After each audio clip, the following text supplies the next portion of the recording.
আমার অধিকাংশ ভিডিওতে আপনারা দেখেন যে চা বানাচ্ছি বা চায়ের কালারটা দেখে আপনারা অনেকেই কমেন্টস করেন যে আপু এই চায়ের রেসিপিটি চাই। আর আমার তো অনেক ইনবক্সে মেসেজ আসে যে আপু আপনার এত সুন্দর এই চায়ের কালার, আপনার এই চাটা কিভাবে বানান একটু আমাদেরকে রেসিপি শেয়ার করবেন। আর আমার বাসায় যত মেহমান আসে সবাই কিন্তু এই চাটা খেতে খুব ভালোবাসে।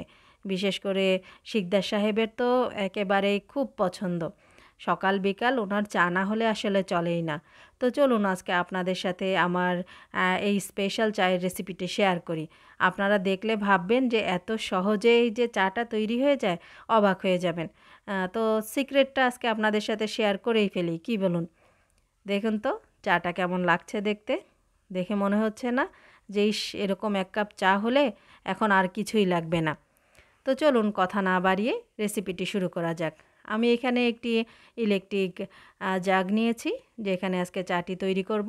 আপনারা চাইলে পাতিলে, চুলায় এই একই পদ্ধতিতে চাটা তৈরি করবেন। আমি ২ কাপ পরিমাণ পানি দিয়ে দিচ্ছি। আর ২ কাপ পরিমাণ পানিতে যেহেতু এটা গুঁড়ো দুধের চা, আর লিকারটা একটু বেশি দিতে হবে। তো চায়ের এই লিকারটা যখন একটু কড়া হবে আর দুধ চিনিটা একটু বেশি হবে, তখন কিন্তু চাটা খেতে খুব চমৎকার লাগবে। এই যে দেখুন পানিটা ফুটে উঠেছে। যখন পানিটা ফুটে উঠবে তো সেই পর্যায়ে চা পাতাটা এখানে অ্যাড করে দিতে হবে। এত সহজে যে চাটা তৈরি হয়ে যায় আপনারা দেখলে একেবারে অবাক হয়ে যাবেন। এই যে পানিটা যখন ফুটে উঠেছে, আমি এখানে এই যে দেখুন ১ টেবিল চামচ পরিমাণ চা পাতা এখানে দিয়ে দিচ্ছি। আপনাদের সাথে তো আগেই শেয়ার করেছি যে এই চায়ের লিকারটা কিন্তু একটু কড়া করে তৈরি করতে হবে। দেখা যায় চা পাতার পরিমাণটা একটু বেশি দিতে হয়। তো কিছুক্ষণ যখন ৫ মিনিটের মতো জাল হয়ে যাবে, চা পাতার যখন লিকারটা পাতা থেকে লিকার ছাড়বে এবং সুন্দর একটা লিকারের গন্ধ আসবে, সেই পর্যায়ে আপনি বুঝে নেবেন যে লিকারটা সুন্দর করে জাল হয়ে গেছে।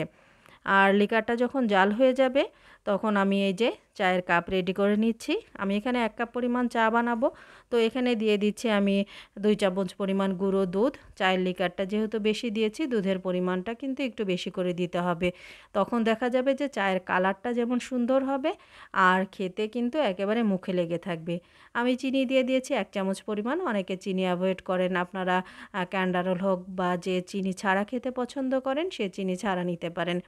তো এই যে ১ কাপ চায়ের জন্য ২ কাপ পরিমাণ ২ চামচ পরিমাণ দুধ দিয়েছি। আর চিনি দিয়ে এই যে চায়ের লিকারটা এখন এখানে দিয়ে দিব।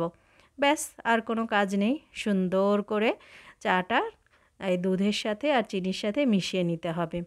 এত সহজে এই চাটা তৈরি হয়ে যায়। কিন্তু এই চাটা যখন খাবেন বা আপনার বাসায় কোনো অতিথি আসলে যখন এই চাটা দিয়ে তাকে আপ্যায়ন করবেন, বিশ্বাস করুন এই চায়ের স্বাদ সে একেবারেই ভুলতে পারবে না।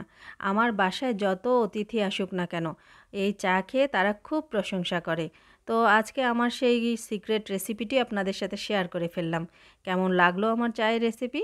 ভালো লাগলে লাইক, কমেন্ট, শেয়ার করবেন। আজ এই পর্যন্তই। আল্লাহ হাফেজ।